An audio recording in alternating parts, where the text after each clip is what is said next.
Greetings, viewers. Now, this is the second time I'm actually recording this video. Because there are basically no videos of this camera on YouTube, I wanted something that was a little bit better. So, we'll go ahead and we'll shoot this. And I know somebody's probably going to make the comment, "Oh, you wanted a better video, why are you using this old camera?" I'm going for something period correct. Now, this Sony CCD V110 is maybe not necessarily period correct either. However, it's probably a little bit better, and I just realized that the camera was actually zoomed in so far. But anyway, you can see on the bag here, it says Kodak, and that's precisely what this is. This is a Kodak 8mm camera. Now, I know what you're probably thinking. Kodak was in the 8mm camera business? They were. This would have actually been a competitor to the Zenith model VM6000 that I have.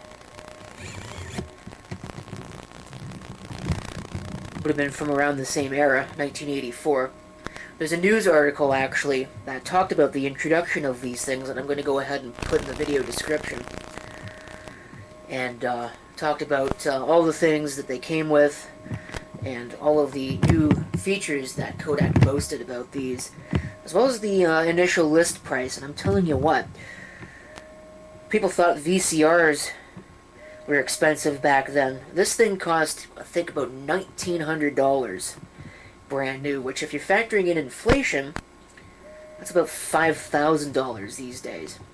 Don't think very many people would be buying video cameras. In fact, I don't even think SLRs cost that much, even when you factor in all the lenses and such. But anyway, I have this. It's pretty much complete. Unfortunately, these came with what they call a cradle. And what that was it basically turned this into a giant VCR. Probably arguably the coolest piece out of everything. But obviously, I don't have that. This was not included. And yes, I probably paid a little bit much for what's effectively an 8mm camera when you take a look at that price tag. But given how rare these things evidently are, maybe that's a steal. I think there are a couple of them on eBay. I haven't really looked. But, like I said, there's only one other video on YouTube where one of these shows up, and I don't even think that video is about this camera in particular. So we'll have a little bit of a discussion. Go ahead and open this. Although there's nothing really in this pocket to look at. I'm going to go ahead and open this up, and we can go ahead and take a look inside. Alright, go ahead and we take a look here. The sun is out, so now there's reflection. But I have a complete set of manuals for this camera. The Kodavision Series 2000 camcorders, 2200 and 2400. Now I'm going to spoil this a little bit. I actually have the fancy model, the 2400, which comes with a lot of additional things. I'll go ahead and I'll get the manual out, and we can take a look. Alright, so I've got the manual out, and if you want to pause the video, assuming you can read any of it, you can take a look at what the 2200 and 2400 share.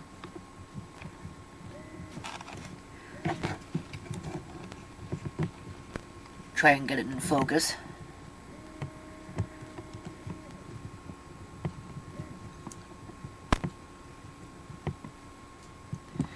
The 2400 basically adds autofocus. That was one thing that the 2200 did not have. It also adds a date and time overlay.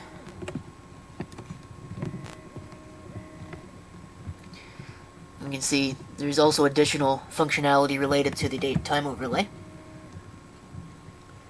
And obviously it adds that manual focus switch. It adds a fader, backlight compensation. Looks like it adds negative-positive mode, which is a really interesting feature. And it adds a manual color balance control, which is also really cool.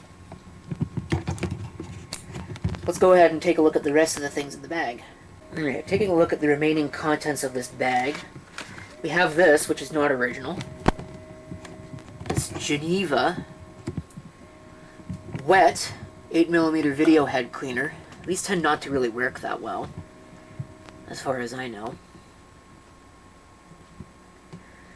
Remove household dust, tape residue, and cigarette smoke with absolutely no risk of damage. People really, as far as I can remember, these things are frowned upon because getting heads wet is never a good idea. But yeah, that cigarette smoke notation is kind of interesting to me because, you know, these days we look at cigarette smoke as being a nuisance. You know, the nicotine residue, the orange fuzz that gets all over things. But I guess back then, it was a different time, and people really didn't care that much about it. It was seen as just a regular thing. Because again, you gotta remember, this is 1984 that we're talking about here. I think I actually have everything in there. So, let me try it once on a camera I don't care about and see if it works. Here is the camera itself, which we'll take a look at in a moment. There are a few other things in this bag. Please stay there. This right here, this pouch, which they tell you is for storing tapes and other things. This actually has the pigtail to go from the camera to, sorry it's a little out of focus, but it goes to 75 ohm coax or 300 ohm twin lead. I'm not sure what the switch on there is. I don't think it's a channel switch. But we have that, and then in here we have the power supply, which I'll go ahead and take out and show you because this thing is a behemoth. Here is the power supply, and holy crap, calling this thing a behemoth is selling it short. Look at the size of this thing. And if you don't believe me just how big it really is, this right here is a modern camera. Well, modern by the standards of the Kodavision. It's from 1990. Have a look at that.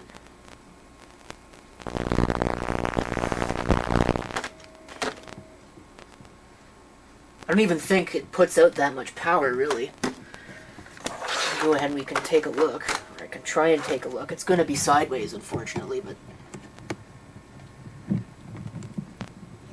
we'll see if we can get anything in focus. Eastman Kodak, Rochester, New York. I think I've actually been by that building, which is pretty cool.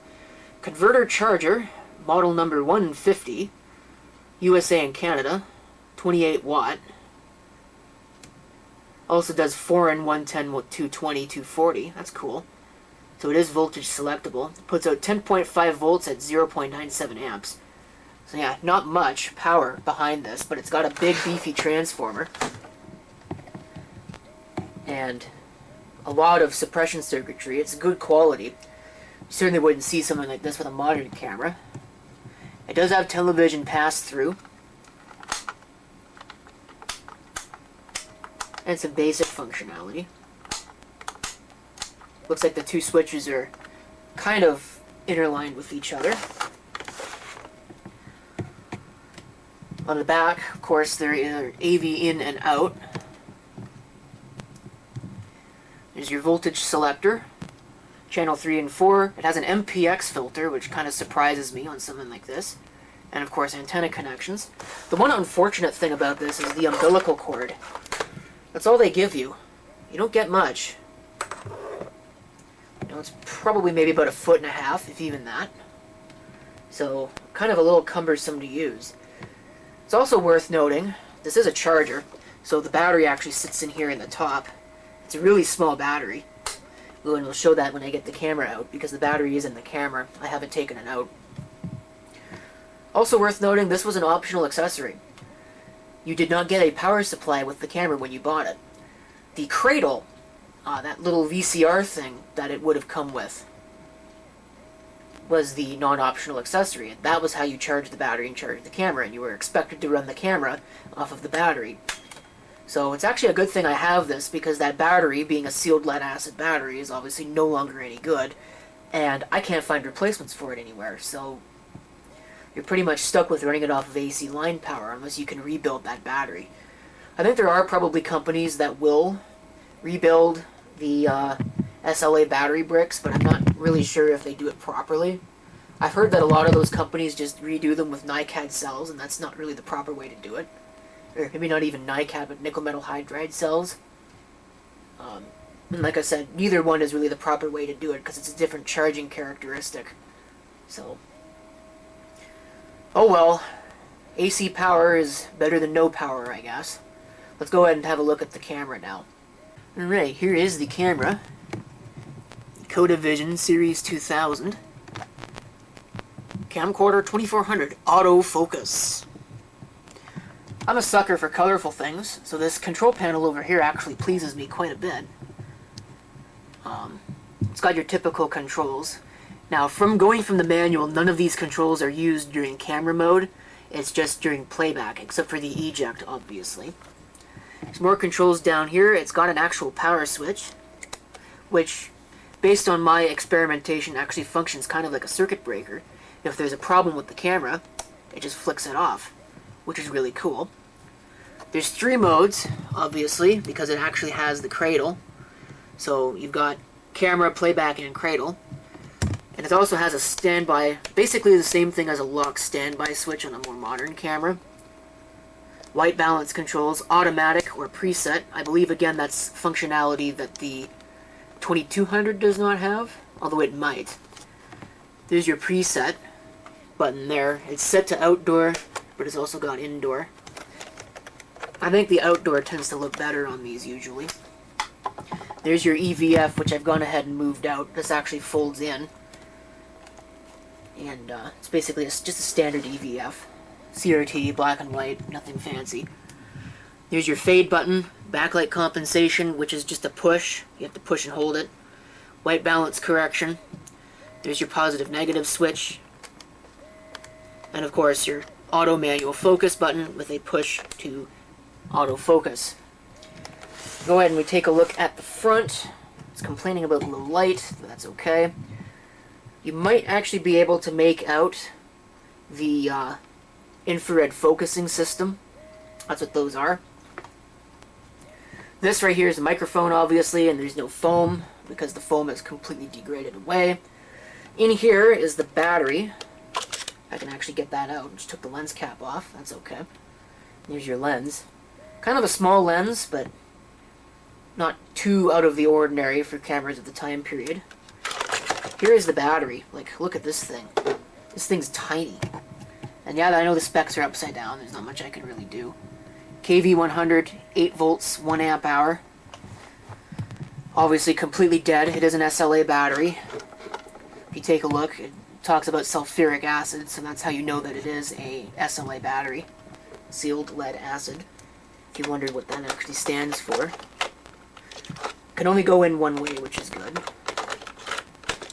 There's a V-lock. I'm not really sure what that is. I guess that's for this thing. But anyway, it's got a hand strap there. I have the shoulder strap attached. It came with it attached. I may take it off.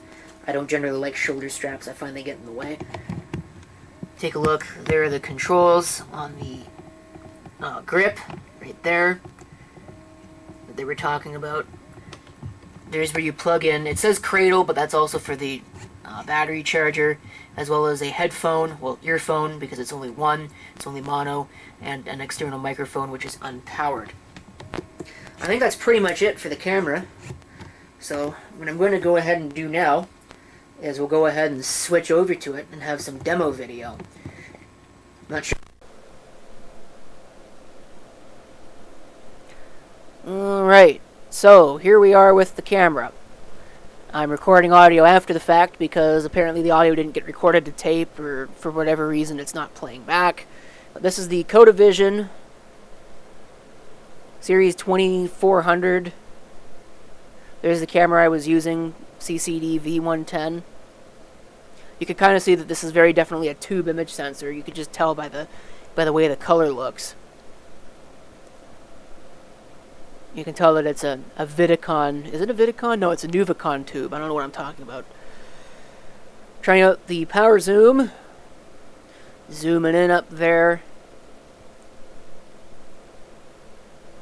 I think I'm probably talking about how the focus is not quite working, although, excuse me, it is actually working. Or maybe it was. I don't remember. It's been a while since I've recorded this video. As you can probably tell, I'm actually recording this soundtrack in July, and I recorded the video in August. So, I do quite like the way that that looks. Okay, so I just changed the white balance to outdoor because we're now looking outside. That's indoor. You can see it looks very bluish. I don't like the way it looks. So I usually just leave it on outdoor, even indoor. Because it looks more natural to me, at least. But the colors are still very punchy, and that's certainly... I think that's a feature of all the tube-based image sensors. For the most part.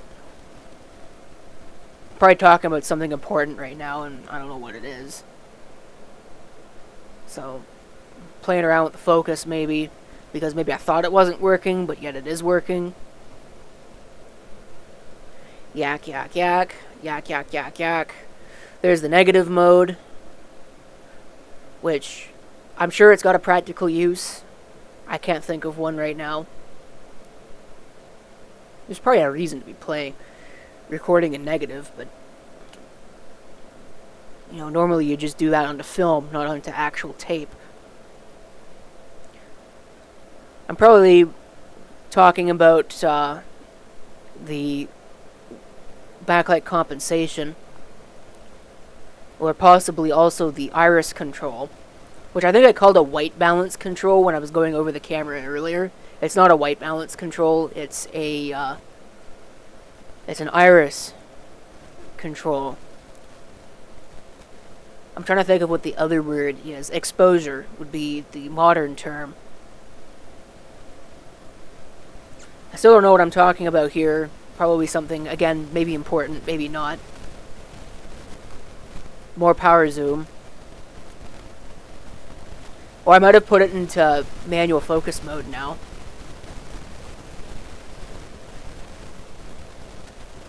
Yeah, now it's very definitely a manual focus.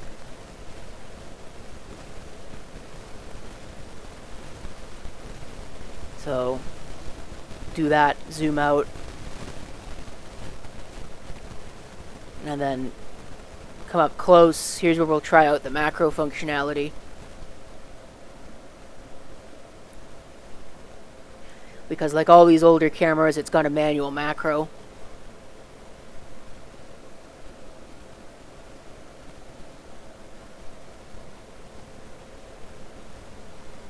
So, there you go. I think that's pretty much it. I don't think there's much else I need to go over. So, thank you for watching, and if you've got any comments, feel free to leave them down below.